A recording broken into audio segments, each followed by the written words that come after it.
তেলে তেল তেলে জীবনটা গোলমেলে, আগে পিছে দিলে তেল খেয়ে। নেতারা চরণে তেলে, জনগণে খায় তেল, মতের অমিল হলে ফে। কেউ করে কারবারি, কেউ করে দরবারি, কেউ করে বাড়াবাড়ি, কেউ করে কারাকারি, তিল থেকে তাল হলে পে। মালিশেতে লাগে তেল, বকশিসে মারে তেল, সুপারিশে মারলে তেল, পটানোতে লাগে তেল, টেবিলের তলে তেল, প্রমোশন পাইতে তেল।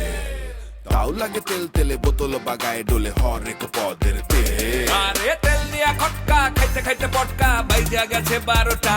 তাই খায় তেল সারা পরোটা, জোশ তেল সারা পরোটা, আহা তেল সারা পরোটা, দেন না। তেল সারা পরোটা, তেল সারা পরোটা, আহা তেল সারা পরোটা, তেল সারা পরোটা, দেন না। তেল সারা পরোটা।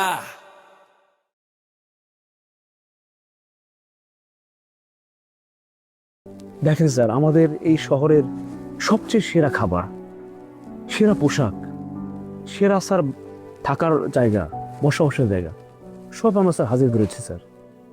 কিন্তু স্যার একজন নির্লোভ মানুষ এই সমস্ত কিছু ছুড়ে দিয়ে স্যার উনি স্যার গ্রামে ফিরে গেলেন স্যার। মনে হচ্ছে স্যার মায়ের কুলে স্যার ফিরে গেল। একটা নির্লোভ মানুষ মাটির টানে তার ঘরে ফিরে গেল স্যার। ঠিক বলেছেন, মাটির মানুষ মাটির টানে মাটিতে ফিরে গেল। জি স্যার। কিন্তু দুর্ভাগ্য আমাদের, আমরা আমরা কিন্তু এই মাটির সন্তান, এই গ্রামে কিন্তু আমার জন্ম, কিন্তু আমরা কি করলাম? ব্যবসা বাণিজ্য করে শহরে অট্টালিকা বানালাম, শান শওকত করলাম, বিশাল প্রতিষ্ঠান করলাম, হাজার হাজার লোককে আমি চাকরি দিলাম। আজকে আমি সুপ্রতিষ্ঠিত একজন শিল্পপতি। জি স্যার। বাংলাদেশে তিলেখাজা কোম্পানির নাম জান না এমন কোনো লোক কি আছে? না স্যার, না স্যার। সেই তিলেখাজা কোম্পানি আজ হাজার হাজার মানুষের বেকারত্বের অভিশাপ থেকে রক্ষা করছে। জি স্যার, জি স্যার। কিন্তু আমার মাঝে মাঝে মনে হয় একটা ভোগ, একটা সুখ আমাদেরকে পেয়ে বসেছে। এই যে লক্ষ লক্ষ কোটি কোটি টাকা আমাকে যেন অমানুষ বানিয়ে ফেলেছে। আমি আর গ্রামে ফিরি না, গ্রামের মানুষের সঙ্গে আমার আর কোনো যোগাযোগ নেই। এ আমার বেদনা, এ আমার দুঃখ। আমি দেখছিলাম আমার বাবা মোতলেব যখন হেঁটে হেঁটে গ্রামে যাচ্ছিল, আমি দেখছিলাম। আচ্ছা, আমরা কি পারি না আমাদের এই প্রতিষ্ঠান, এই চাকচিক্য, এই ভোগ বিলাস সব কিছুকে ফেলে দিয়ে গ্রামে ফিরে যাওয়া যায় না? অবশ্যই যাওয়া যায় স্যার, অবশ্যই যাওয়া যায় স্যার। যাওয়া যায়। স্যার, এই যে আমার বিগ বস যাওয়ার সময় স্যার আমাকে স্যার জ্বরে ধরে হাউমাউ করে কেটে দিয়েছে স্যার। বলতেছে এত বড় প্রতিষ্ঠান, এত মানুষ, এত কর্মচারী স্যার, এত মানুষের ভিড়ে স্যার যাওয়ার সময় শুধু আমাকে বলে গেল স্যার একজন মাত্র সোনার মানুষ স্যার। আমার কথা না স্যার, আপনার কথা বলছে স্যার। শুধু সোনার মানুষ স্যার উনি স্যার, আর তার মতো সোনার মানুষ স্যার আপনি স্যার। আর যদি সেকেন্ড কেউ হয় স্যার, উনি স্যার আমার কথা বলেছেন স্যার। দেখেন সাহেব, আমি বিজ্ঞ কিনা জানি না, একটি প্রতিষ্ঠান আমি চালাই। স্যার, কে কাকে কি বলে যেতে পারে সেটা আমি জানি। এই যে আপনি বললেন না, আপনাকে বলেছে, বলতে পারেন যে নিজের কথা এইভাবে না বলাই ভালো। হ্যাঁ, স্মরণ রাখবেন আপনি কার সামনে দাঁড়িয়ে কথা বলছেন। জি স্যার, জি স্যার।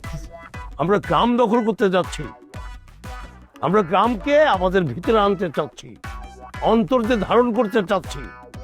কোনো টাউটারি, কোনো 2 নম্বরই, কোনো ফালতু তেল দেওয়া, তেল মারা সমস্ত কিছু ছেড়ে দিতে হবে। জি স্যার, জি স্যার, স্যার। নিজেকে মানুষ করতে হবে। যদি মানুষ করতে পারি তাহলে গ্রামটাকে আমরা দখলে নিতে পারবো, গ্রামটাকে আমরা অন্তরে ধারণ করতে পারবো। তাই আমার ইচ্ছা গ্রামে ফিরে যাব। আমার ইচ্ছা এই গ্রামের মানুষের সঙ্গে একটা অন্তরের সম্পর্ক স্থাপন করব, নিজেকে সেইভাবে তৈরি করব। আমার একটি প্ল্যান হচ্ছে, পরিকল্পনা হচ্ছে, এই গ্রাম থেকে শুরু হবে আমার সেই কাজ। আমরা কৃষক হয়ে যাব, আমরা মানুষের মতো মানুষ হব, ফেলে দেব আমার প্রতিষ্ঠান, আমার কাছ থেকে অর্থ, বৃত্ত, বৈভব সব ফেলে দিব, মাটির মানুষ হব। পারবেন? পারবেন আমার সঙ্গে থাকতে? জি স্যার, জি স্যার। গ্রামকে অন্তরে ধারণ করা, মাটির মানুষ হওয়া, মাটির সাথে মিশে যাওয়া, প্রকৃতির সাথে মিশে যাওয়া স্যার। আপনার এই যুদ্ধে স্যার আমি প্রথম সৈনিক হইতে চাই স্যার, প্রথম সৈনিক। চমৎকার, তাহলে হাতে হাত রাখুন, আজকে থেকে প্রতিজ্ঞা করুন আপনি কৃষক হবেন, আপনি মেহনতি মানুষের পাশে থাকবেন, তাদের সঙ্গে আপনার এমন একটা আত্মার বন্ধন হবে, তাদের স্বার্থের জন্য জীবন উৎসর্গ করবেন। পারবেন? জি স্যার, আমি আপনার জন্য স্যার জীবন দিতে পারি স্যার। আর সামান্য একজন কৃষক হোক স্যার, আমি অবশ্যই পারবো স্যার। জীবন দিয়ে স্যার মেহনতি মানুষের পাশে থাকবো, জীবন দিয়ে স্যার তাদের ভালোবাসা অর্জন করার চেষ্টা করবো স্যার। আমি কথা দিলাম স্যার আপনাকে। জি স্যার, কথা দিলাম স্যার। স্যার আমরা কি কৃষক হয়ে যাবো স্যার? শোনেন, আমি আমার প্রতিষ্ঠানের মানুষগুলোকে ডাকবো, কারা আমার এই ডাকে সাড়া দেবে তারাই থাকবে আমার সঙ্গে। কে কৃষক হতে পারবে, কে মাটির মানুষ হতে পারবে, সবাইকে আমি আহ্বান করব। দেখি কতজন আমাদের ডাকে সাড়া দেয়। অবশ্যই স্যার, অবশ্যই স্যার। আমি স্যার আমার এই কর্পোরেট মানে চাকচিক্য, পোশাক আশাক, বেতন কাঠামো সব ছেড়ে দিয়ে স্যার আমি স্যার এই গ্রামে স্যার প্রকৃতির টানে স্যার আপনার সাথে আমি স্যার কৃষক হয়ে যাবো স্যার। মাটির মানুষ হয়ে যেতে চাই স্যার, মানুষের ভালোবাসায় মিশে যেতে চাই স্যার প্রকৃতির সাথে স্যার। রশিদ সাহেব, তাকান, এই বাংলার দিকে তাকান, এই প্রকৃতির দিকে তাকান, দেখেন এই আমার সেই বাংলা। সাধারণ মানুষ বসবাস করে, কোনো অসততা, কোনো অনৈতিকতা, কোনো অধঃপতন তাদেরকে ডাকতে পারেনি। দেখেন, ভালো করে দেখেন, তা করেন। এরা এরা মেহনত করে, এরা উৎপাদন করে, কিন্তু এরা বঞ্চিত। ভাবেন এই কৃষকের কথা, ভাবেন যারা বাংলাদেশ থেকে দাঁড় করিয়ে রেখেছে, ভাবেন এদেরকে আমাদের মুক্ত করতে হবে, এদের পাশে আমাদের দাঁড়াতে হবে। স্যার মনে হচ্ছে স্যার শহরের সমস্ত জঞ্জাল জঞ্জাট ঝিকঝিক চকচক সব ছেড়ে স্যার আমি প্রকৃতির মধ্যে বিলীন হয়ে যাচ্ছি স্যার। আর স্যার কি শান্তি, কি সুখ স্যার, প্রাণ ভরে অক্সিজেন নিচ্ছে স্যার। আমি স্যার এই প্রকৃতির মধ্যে বিলীন হয়ে যেতে চাই স্যার। আমি এই মেহনতি মানুষের সাথে স্যার মিশে যেতে চাই স্যার। এই পরিশ্রমী মানুষের সাথে আমি পরিশ্রম করতে চাই স্যার। আমি স্যার কৃষক হতে চাই স্যার, আমি ভালো মানুষ হতে চাই স্যার। এই যুদ্ধে আমাকে নেন স্যার। এক্সকিউজ মি ম্যাডাম, আসতে পারি? আমি এই প্রতিষ্ঠানের মালিক না, আর এটা কমন স্পেস, যার ইচ্ছা সে আসবে, যার ইচ্ছা সে বসবে, এখানে পারমিশন নেওয়ার কিছু নেই। Thank you. বসলাম তাহলে।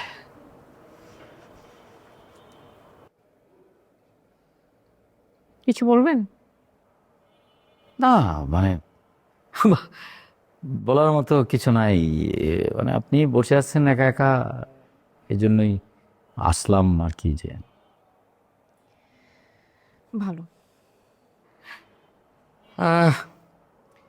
একটা বিষয় একটু শেয়ার করি, যে একটু আমার শেয়ার করাটা দরকার। আপনি তো বুঝিনি যে এখন সোশ্যাল মিডিয়ার যুগ, আমরা যে সময়টায় আছি এখানে আসলে গোপন রাখার মতো কোনো কিছু আসলে খুবই টাফ। সো ওই জায়গা থেকে আমাদের ওই 14ই ফেব্রুয়ারি রাতের যে ঘটনাটা, না কেউ নাই, আমি দেখা হয়েছে, তো ওই বিষয়টায় আমাদের একটু সতর্ক থাকতে হবে আর কি। এই জন্যই আমার মনে হলো যে আপনাকেও একটু, আমি তো যথেষ্ট সতর্ক আছি, যে আপনাকেও একটু জানায় রাখি। মানে বিষয়টা কি, মানে আমার চেয়ে আপনার জন্য রিস্ক একটু বেশি। মানে এটা আপনি আবার ভাববেন না যে আপনি মেয়ে মানুষ বলে আমি জিনিসটা মানে বলছি, বিষয়টা এরকম না। সরি। তো কি ভেঙে টেঙে গেল নাকি? কি বলতে চান সরাসরি? হ্যাঁ মানে ওইটাই আর কি। তো আমার অবস্থা যেটা হয়েছে আর কি, যে ওই বিজ্ঞাপন আপনারা যেটা করালেন আর কি, ওইটা করার পরে তো আমি মানে আমার লাইফ তো হেল হয়ে গেছে। মানে এত মানুষ এখন চিনে ফেলছে, রাস্তাঘাটে বেরোলেই মানুষ এই জন্য সেলফি তুলে, মানে চাতা একটা অবস্থা। মানে এটা আমি নিতেই পারি না। আমি তো আসলে এইসবের মানুষ না, মানে আমি তো আসলে চাই একটা নীরব নিবৃত একটা জীবন। মানে আমার শান্তি নষ্ট হয়ে গেছে আর কি, এরকম আর কি ব্যাপারটা। যাই হোক, এটা এখন হয়ে গেছে, এটা প্রতিষ্ঠানের জন্য আমি যেহেতু চাকরি করে করতেই হবে, এটা তো আর কিছু করার নাই, এটা মেনেই নিছি। ওই জায়গা থেকেই বলছি যে অফিসের বাইরের হোক বা অফিসের কেউ যদি শত্রুতা করে আমাদের এই 14ই ফেব্রুয়ারি রাতের ঘটনার যদি কেউ একটা স্ট্যাটাস দিয়ে দেয় যে জাফর মির এরকম এরকম এরকম আপনার নামটাও ট্যাগ করে, তখন তো বিষয়টা একটা কেলেঙ্কারি হয়ে যাবে। ওইটার জন্য আর কি আমি বলছি যে একটু সতর্ক থাকা উচিত। আপনিও থাকবেন, আমি তো আছি এই আর কি। যা বলার তো আপনি বলেই ফেলেছেন, যা হওয়ার তো হয়েই গেছে। আর কে কি স্ট্যাটাস দিল না দিল সেটার উপর আমাদের হাত নেই। তবে নিজেদের জায়গা থেকে আমরা কোনো রকমের কথা যেন না বলি, সেটুকু আমাদের সতর্ক নিজেদের থাকতে হবে। না না না আম্মা, আমি তো এইসব একদমই, আমি কেন এটা নিয়ে বলবো না? সমস্যা তো আমার আর আপনার, তাই না? আমার আর আপনার ব্যক্তিগত সম্পর্ক, ব্যক্তিগত সমস্যা, এইটা জনে জনে বলে বেড়ানোর তো কোনো কারণ নাই। সেটা তো আমি সেদিকে আমি যাচ্ছিই না। মানে আমি সেটা কেন করবো? আমার মনে হইলো যে একজন শুভাকাঙ্ক্ষী হিসাবে, একজন প্রাক্তন বন্ধু হিসাবে, একজন, আমি এটা আপনাকে সতর্ক করা এইটাই আর কি। আর আপনি যে আমাকে সহ্য করতে পারেন না সেটা আমি জানি, সেটা আমি বুঝতেও পারি। সো আমি এটা আর করবো না হয়তো। আমি মীর জাফর, জি, আমি কোনো প্রকার কোনো সোশ্যাল মিডিয়ায় কোনো কিছু লিখছি না, কারণ আমি খুব ভালো করে জানি আজকাল সব কিছুই খুব বেশি তাড়াতাড়ি ছড়িয়ে পড়ে। হ্যাঁ সেটাই সেটাই সেটাই তো আমি বলছি যে ছড়িয়ে পড়ে তো।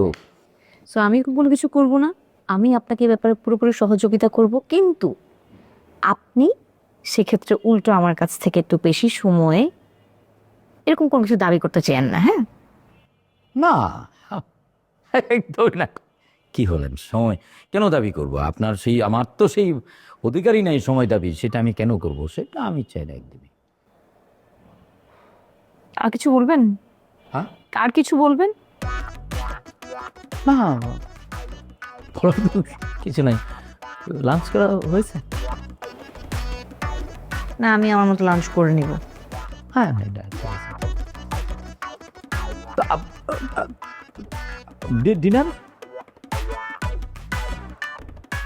না, মানে মানে বলছিলাম যে মানে বললাম না যে আপনার ওই একটু খাবার দাওয়ার ব্যাপারে কন্ট্রোল করতে হবে। আপনি তো ডিনার মনে হয় এখন আর করেন না, না? অসুবিধা নাই, যখন আবার ডিনার করা শুরু করবেন তখন না একদিন ডিনার করা যাবে। এটা তো এমন সিরিয়াস কিছু না।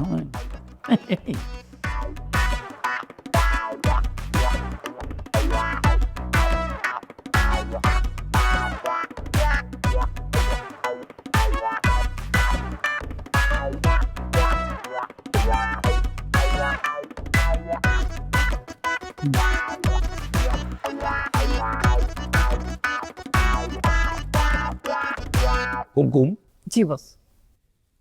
জেনে ফেলেছ আমার বাবা কি লেখাজলা, সামান্য লেখাজলা, কিন্তু কি দাম্ভিক, কি চমৎকার, কি নির্লোভ। আমি সব দিতে চেয়েছি, থাকলো না। পিএস তার গ্রামে ফিরে গেছে। তার ফিরে যাওয়ার পরে আমার মনে হয়েছে কিসের প্রতিষ্ঠান, কিসের ইন্ডাস্ট্রি, এগুলো তো আমাকে কিছু দেয়নি। আমি তিলেখা জালাকে অনুসরণ করছি, আমার বাবাকে অনুসরণ করছি। উনি যেভাবে গ্রামে ফিরে গেছে আমি সেভাবে গ্রামে ফিরে যাব। আমি চাই এই গ্রামের কৃষককে দেখতে, বাংলার মানুষের মুক্তি চাই। তার জন্য আমার পরিকল্পনাগুলো তো সব জানেন পিএস। সরি বস, আমি একটু মানে আমি ছিলাম না ওই টাইমটাতে। মানে আমি থাকতে পারলে ডেফিনেটলি খুব ভালো লাগতো, বাট শুনেছি আমার একটু পারিবারিক জটিলতা ছিল, মানে মা আমাকে ছাড়তে চায় নাই। বাট তারপরে আমি আপনার মুখ থেকে শুনলাম এবং এসে অন্যদের কাছ থেকে যেটা শুনেছি আমার কাছে খুব এক্সাইটিং লেগেছে। এবং বিশেষ করে এই বাংলোতে আসার পরে তো স্যার আমার আমার একটা মাথায় একটা আইডিয়া এসছে, যদি পারমিশন দেন আমি একটু শেয়ার। নিশ্চয়ই নিশ্চয়ই।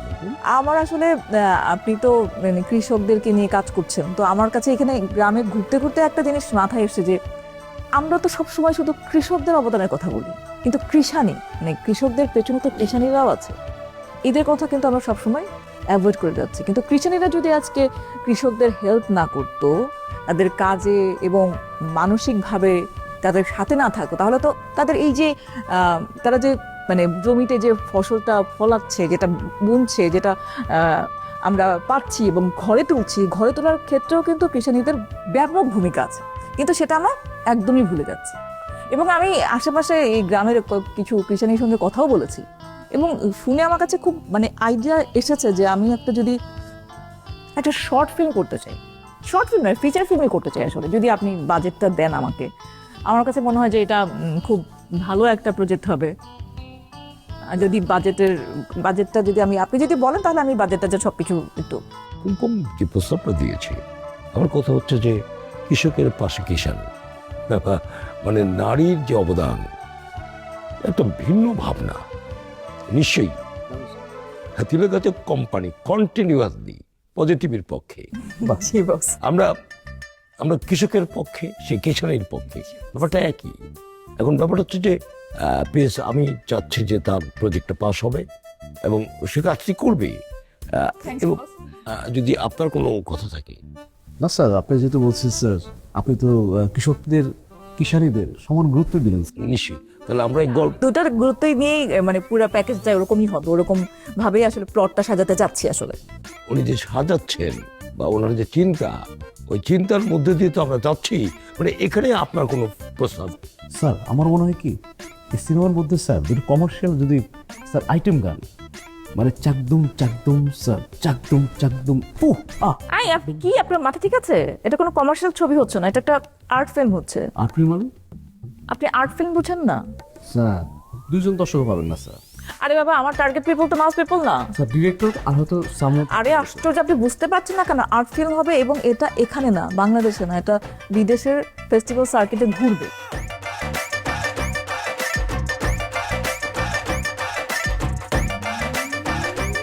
আপনি এই কোম্পানিটাকে শুধু বাংলাদেশের মধ্যে দেখতে চাচ্ছেন, গ্লোবাল দেখবেন না? আমাদের স্যার কোনো বিজনেসে ইনভেস্ট করছে, সেখানে লাভ হয় না এমন করে।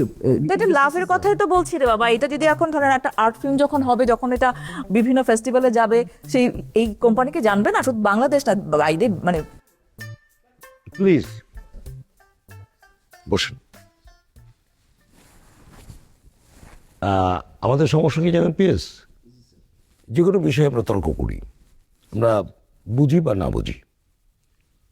কুমকুম একটা প্রস্তাব দিয়েছে, কৃষাণী একটা ছবি করবে আমাদের কৃষকের স্ত্রীদের নিয়ে, যতটুকু আমি বুঝেছি।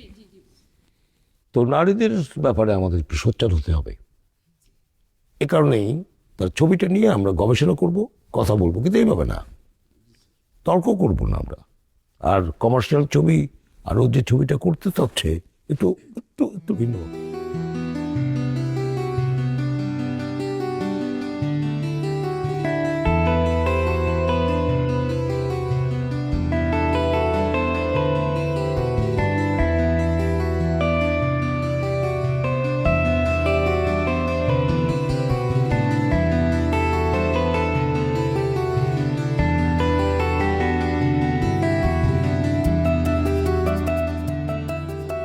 ভাবের তরঙ্গে এসো আমার সঙ্গে, যদি কারো ভালো লাগে রে মাওলা ভাবের তরঙ্গে এসো আমার সঙ্গে, যদি কারো ভালো লাগে রে মাওলা ভাবের তরঙ্গে, ভাবের তরঙ্গে। যে বোঝে না ভাবের মর্ম তার কপালে শালি, ফাইসিনিয়া না মাখিলে কাজল হয় যে কালি। জালালে কয় গুদাম খালি, জালালে কয় গুদাম খালি, ভাঙ্গা ঘরে শিয়াল জাগে মাওলা ভাবের তরঙ্গে। শোনেন, মাসুদ বিন করিম, জি স্যার। আপনি জানেন মনে হয় এই বাংলোয় আমি কেন আসি? যখন কোনো গুরুত্বপূর্ণ সিদ্ধান্ত নিই তখন আসি। আপনি আমার সঙ্গে থাকবেন। আপনার বিপ্লব হবে না, আপনি তো একটু ভণ্ড। তুমি তো ছাড়ার পরও যাও না, বারবার ঘুরে ফিরে চলে আসো। কিন্তু এই যে স্যারে যে আপনি দেখতেছেন, সহজ সরল সাদা সিধা লোক, গ্রামের মানুষের সঙ্গে মিশে যাচ্ছে, উনি কৃষক হয়ে যাচ্ছে, এত কিছু না। আসলে সে পুরোটা একটা ভণ্ড বাটপার। আমার তোমাকে ছাড়া চলবে না, হবে না। মানে একজন মানুষকে তো ভালো লাগতে পারে, ভালো লেগে গেছে, তো আমার কোনো উপায় নাই। আরে তেল দিয়া খটকা খাইতে খাইতে পটকা বাইজা গেছে 12টা। তাই খাই তেল ছাড়া পরোটা, জোশ তেল ছাড়া পরোটা, আহা তেল ছাড়া পরোটা, দেন না। তেল ছাড়া পরোটা, তেল ছাড়া পরোটা।